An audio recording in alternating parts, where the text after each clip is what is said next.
بالنسبه لنا احنا المصير كان بين ايدينا. المقابله يلزمنا باش ننتصروا فيها باش نجموا نترشحوا كما كان الانتصار ما يهمناش حتى ريزلتا اخر، وهذا التفكير اللي هبطنا به. الشوط الاولاني ما عملناش لازم يتعمل، عملنا مردود داخل المتوسط، تصلحت الامور في الشوط الثاني، بدينا نصبر فيها على المستوى 1-0. كنا مطالبين كأول باش نسعى ونسجلوا الهدف الثاني ونوقفوا المقابل، مالوريزمون على مره ولا اثنين اللي وصلوا المناطق نتاعنا تمكنوا من تسجيل هدف التعادل.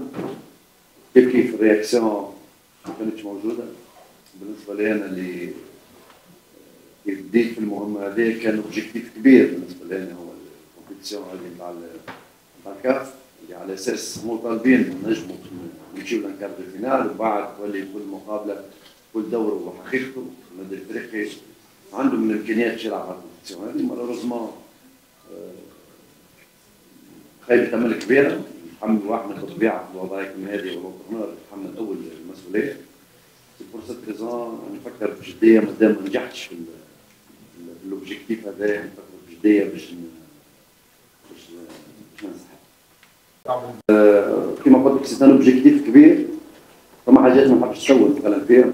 كونستا فما حاجات لازمك وقت باش ينجم ياخذوا تخلط تحطهم سورتو في فولي اللي مش نتكلم فيه تو نتكلم فيه. مي مالوريزمون باش ندخل في الديتاي، هذوما حاجات تخص كويزين انترن. مي مالوريزمون فما حاجات اللي واحد ما نقولش فاجئت بهم، مي ما كنتش نتصور اللي باش نلقى سيتياسيون هكاك. مي مانتنون لو فيت لا جاسيوم اون برانسيب في وضعيه كيما هذيك زوج ماتشات اقل شيء نتعادلوا مع دريمز ونربحوا اليوم، وهذا كان في متناول الفرق في الوضعيه هذه.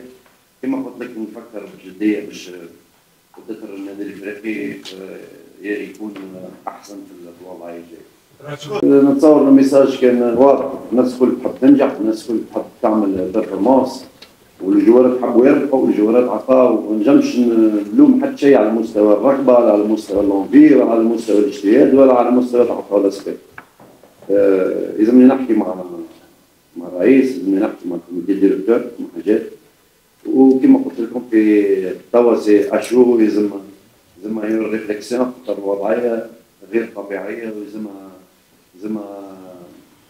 شويه وقت باش الواحد يمشي في الاتجاه الصحيح.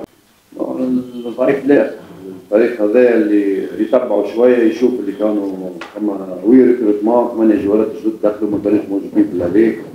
النتائج نتاعو تبدلت في الفتره الاخيره، وهذا طبيعي باش الفريق اذا يقوي نفسه اوتوماتيكمون باش يتحسن. مش في المنافسه، المشكله سكو احنا ماناش جاهزين بالشيء المطلوب على المستويات الكل، واذا ما نربحوش دوميسيل نركبوا هدف في وقت طيب وعندنا البوسيبيليتي باش نزيدوا ندعموه. ما دعمناش سكو احنا نتحمل المسؤوليه سواء في الاوفونسيف كيف مادام قبلنا زاد كيف الكومبورتمون ديفونسيف نتاعنا في برشا حاجات لازمها تتراجع.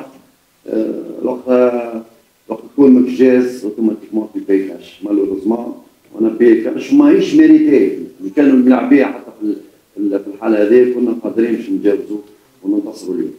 باش اللي كنا باش نمشيو ايدو وحمدي زوز قدام باش نجموا نخلطوا ونحطوا ضغط على الدفاع نتاعهم وتكون عندنا اكثر سوليسيون اون بروفوندور. ما لقيناهاش في الشوط الاولاني. كي دخل وسام تحسن شويه وسط الميدان ولا نوصلوا ل 16 متر، جاو ديزوبورتينيتي اللي منهم ماركات واحده ومنهم كانوا نجموا يتمركوا اكثر. سي ان كومبورتمون كوليكتيف، ماهيش مربوطه في شخص في لاعب ولا اثنين. سي مرحله فريمون صعيبه على المستويات الكل اللي الفريق تعدى بها.